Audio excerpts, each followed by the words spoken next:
Morning ladies, and welcome to week 4 of 5 of this month's coffee and card. Hopefully by the time you're watching this I've actually got card 5 out to you, because I completely forgot when I was prepping this that we're on a 5-week month. So we've got a bonus card between New Year, Christmas and New Year for you to make next week. So hope you're all doing well and everything's sorted for Christmas. And today we're going to be making a joy-fold card. I do like a joy-fold card. And I've used cookies just because I haven't used the cookies so far. You can use cookies, or you can, as with all the other cards, you can use any of the stamps that you want. And I've just done a blank inside. And what I've done is I've actually used a grey granite base, so it's nice and neutral. So you can use any colours you want. So, you know, if you want to use the cocktails, just go wild. If you're going to use the cookies, then I've used early espresso and crumb cake, but any sort of dark brown and lighter brown will do. Have a play with what you've got. And I've also put a little bit of real red in, just to decorate, just to pop some stars in around the edges there. So really pleased with that. And it is a real go-to fold. It's a lovely fold. You just have to remember you can only write in this bit here. So because otherwise it'll show. And but yes, a nice one to have in your armoury. So right, and let's get started, as they say.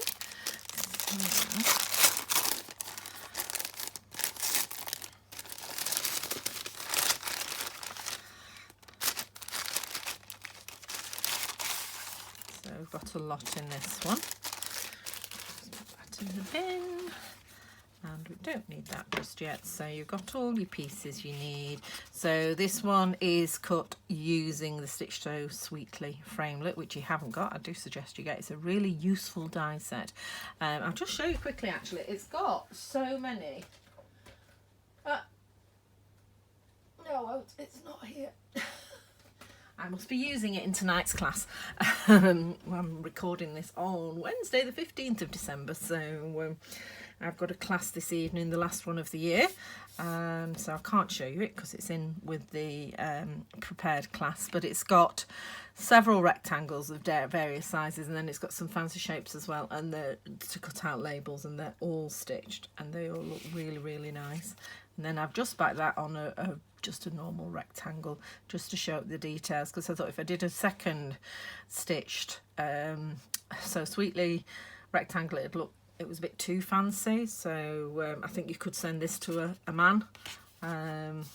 Just reminds me of those German biscuits. It's a biscuit and then it's got a chocolate back to it, but you can see the edges. Not that I'm hungry at all. Okay, so you've got a piece for the inside and then a piece for the front as well. And so these two are the pieces we're going to stamp. So I shall pop those to one side and we'll get out our stamps. And I think I'm just going to stick with cookies because I just think it's really nice set up, and it's just, I've got the colours just here. So I've got none of the stamps out, sorry. I'm normally quite prepared for this, but not today. Malcolm's just popped out for a run, so I thought I'll quickly get on while it's nice and quiet. Everybody else is at school and college. I have a cup of coffee ready to go. Several empty cups as well.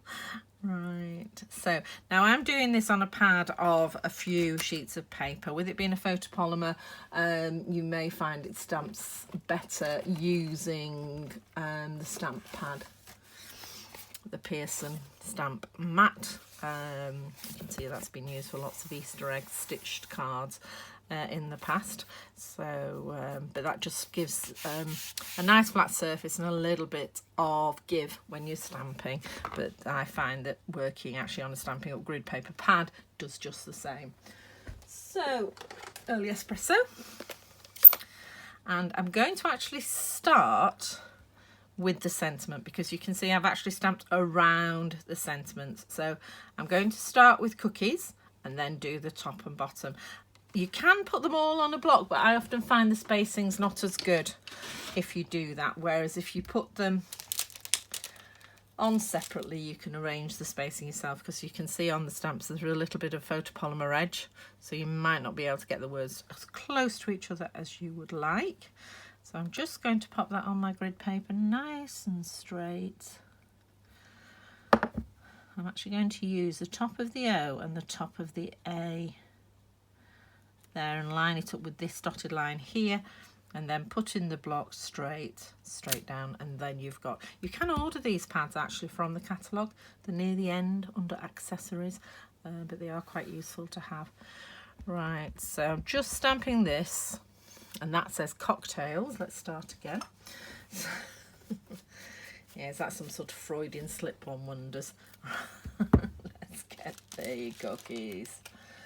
That's the trouble with them all beginning with C. Cookies are here. Would work with cocktails. Right, so I'll start again, put the stamp down, line up the two O's with the dotted line, and the top of the E there. There we go. Straight onto the block, and then it'll be straight-ish on your card. So putting this straight as well, and I'm just going to put that just below the middle. Just there. Cookies. Nearly straight.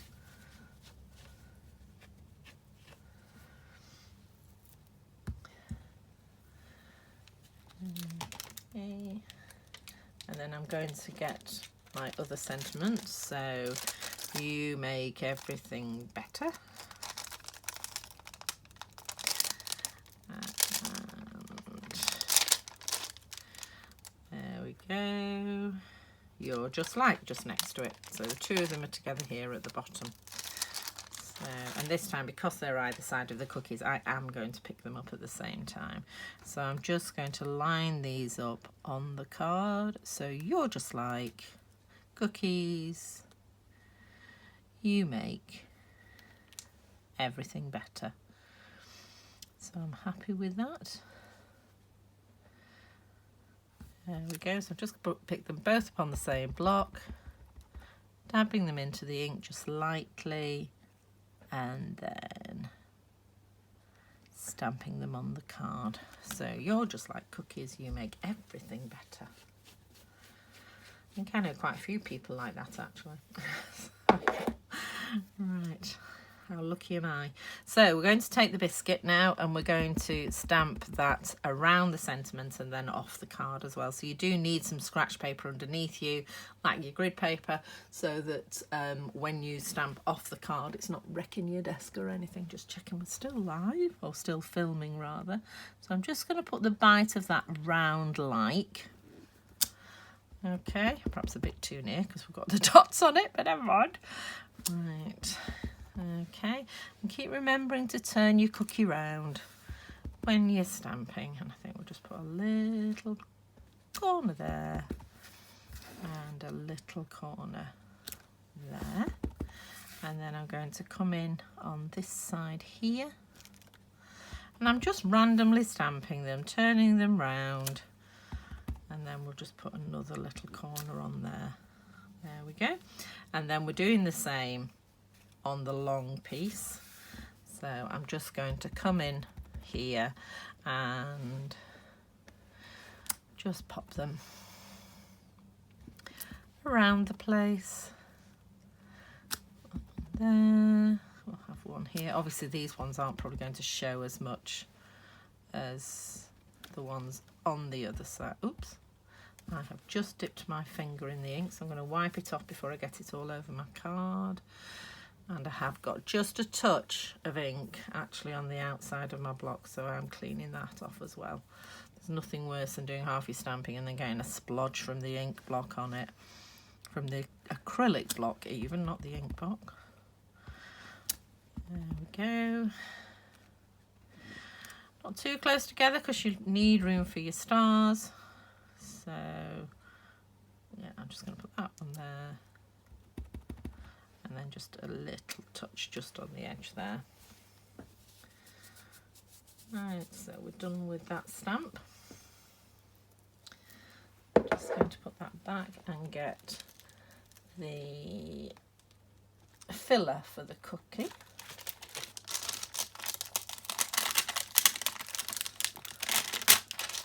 Which is this one. So as you know, these are all two-step stamping, Now, I've got a C block here. You could do it on a smaller block, but having a C block means that you can really see what's happening, see with the C block, around about the stamp. Okay, so when I pop that the right way around, on top of there, nothing's distorted. I've got a nice clear area, but as you saw before, you do need to check you've nothing on the outside of the stamp. So I'm going to get the crumb cake out. I've got a brand new juicy new style crumb cake. Treated myself because my old one was, well, I'd had it, what, 7 years, so it was about time it needed changing. £1 a year, I don't think that's bad, do you? Considering my stamps do get hammered, we do use them in class. Right, so there we go. Right, so I'm trying not getting my head in the way here as I'm stamping these cookies. So again, like all of these, it's quite a free hand stamp set, so they don't completely fill. So you know, it doesn't matter if you're slightly off. And obviously you'll be able to stand up, stick your bum out and put your head over so that you can really see where you're putting them, whereas you don't want to look at my grey hair. Just going round, stamping each one. And I don't know if you can tell from the camera, but it's actually got sort of a gradient of colour on it as well. So it can look a little bit darker at one end than it does at the other. Sometimes it seems to come out better than others. We're just lightly touching onto the stamp pad and then stamping, first generation stamping. Whoops. I do like with photopolymers because with you being able to see through them, you can tell if it's not inked properly. Although a friend did ask me yesterday what my favourites were. And it's hard because I like the photopolymers because I can see. I love the rubber stamps because I think they stamp beautifully. I mean, these stamp really well, but the rubber stamps stamp beautifully. But you can't see what you're doing. So, it's a tough one. So, but for anything like this, where you've got fill-in stamps, you need your photopolymer. And I hate acrylic stamps. Stampin' Up do not use acrylic. The number of times in the past when I've bought other non-Stampin' Up stamps, when I didn't know any better, and there'd be acrylic, and you'd stamp and stamp, and they wouldn't come out, and you'd get to the end of the card, and then you'd come and stamp a sentiment, and it'd just come out all blotchy. And I remember a wedding card I once made, and in the end, I ended up I wanted it all flat, but I couldn't because the congratulations just did not stamp very well, and I ended up stamping about 8 times before I got one that I liked, cut it out and stuck it over the first one. So photopolymer, which is what our stamps are made of, is far, far better. So I digress, but there we go. So that's all my cookies filled in. So I just, as I said, just put a few little red stars on the main part of the card. So I'll just add those now. Now this really is too big for the red stars. They are tiny. I mean, to be fair, what will stamp something big will stamp something little. But the smaller the stamp, usually the rule of thumb is to use a smaller block. So I've got the smallest block we do here, which I think is A, and it is. So, and I'll put away my crumb cake and get out my new real red as well. So, I must admit I've kept all my old stamps because sometimes I use more than one colour in I use a colour more than once in a class, so it's handy to have a second stamp block, or ink pad is the word I'm looking for. So I'm just randomly stamping little red stars where I've left the gaps. So a couple there because that's a big gap. Just pop one there. You don't need to worry about these ones too much because there is going to be the joyfold part is going to be covering that bit up. Okay, so there we go. So I'm happy with that. It just lifts it a little bit, just that little extra dash of colour in there. So, also, be careful when you're cleaning these tiny stamps that you don't lose them. So if you don't want to put them straight back as soon as you've used them, the other thing to do is have a block ready where you can just pop them on and then put them all back at the end. But I try to put them back when I've finished. Right, so that's our stamping done for today.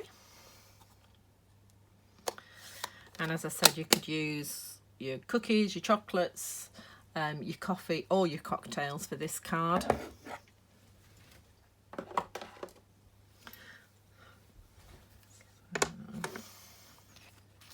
And it is very simple now, just to put it all together. So it's a basic A6 card blank, and I've just scored again at 5.25.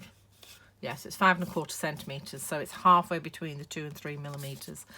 If you're doing it on your cutter trimmer, but if you have the metric scoreboard, it actually has a 5.25 slot, so it does actually line up beautifully with the edge of the card. I think I've probably told you before, I'd actually had my metric scoreboard for years before my friend Donna Golby pointed out that it actually had a 5.25 slot that I'd never noticed.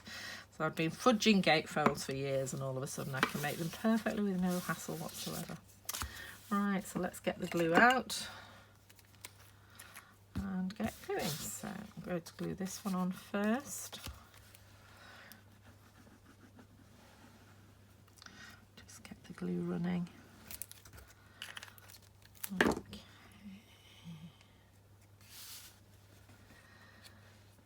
And I'm just popping that on there. And just to check I've got it in the right place, I'm just going to unfold it that way, so I've got the edge to line up against there. So I'm really happy with that. And then I should probably put the back one on first, because if you put the back one on first, then you can see the edge. I love the way I always turn a piece of card over even when there's nothing on the front or the other side. I think that's because sometimes if you do use your trimmer to cut them out, I've actually used a guillotine to cut these out, but if you use a trimmer you do get a little edge, so you want that going on the back. And that just leaves 1/4 centimetre all the way around. There we are. And then I'll just pop this on here. So this is the last little bit.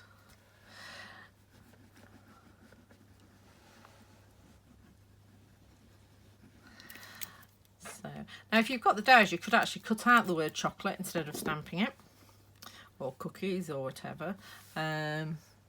Some of they are slightly bigger than the stamp, so it might be a little bit too long. You'd have to work it out. But the dies have got lots of things in that you can use. I know 1 or 2 if you've bought the dies as well as the stamp sets. Right, so, and this is where you have to concentrate. So many times I've put glue on the wrong side. So there's 2 steps. So it wants to end up in the middle of the card, just glued down this side. So what I do is I put it in the middle of the card here, so I know where it's going to go, and then I put glue on this edge here.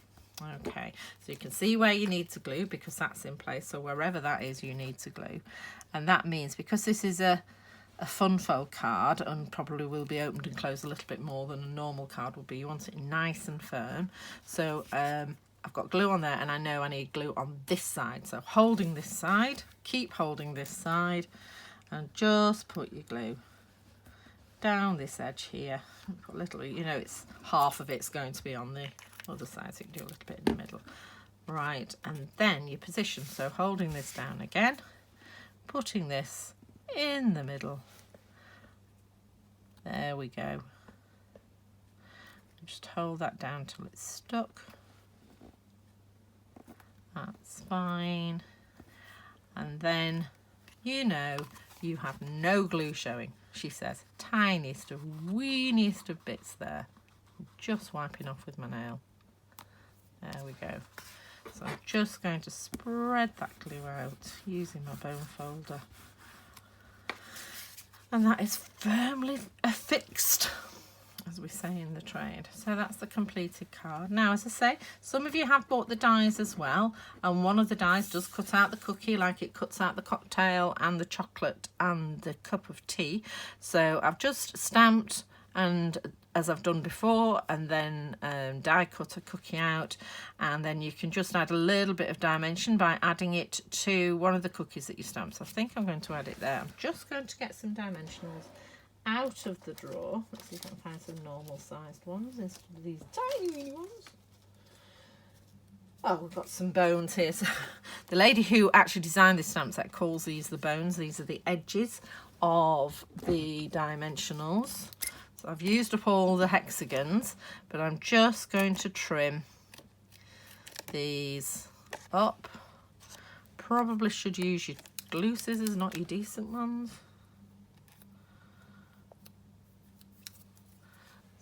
So,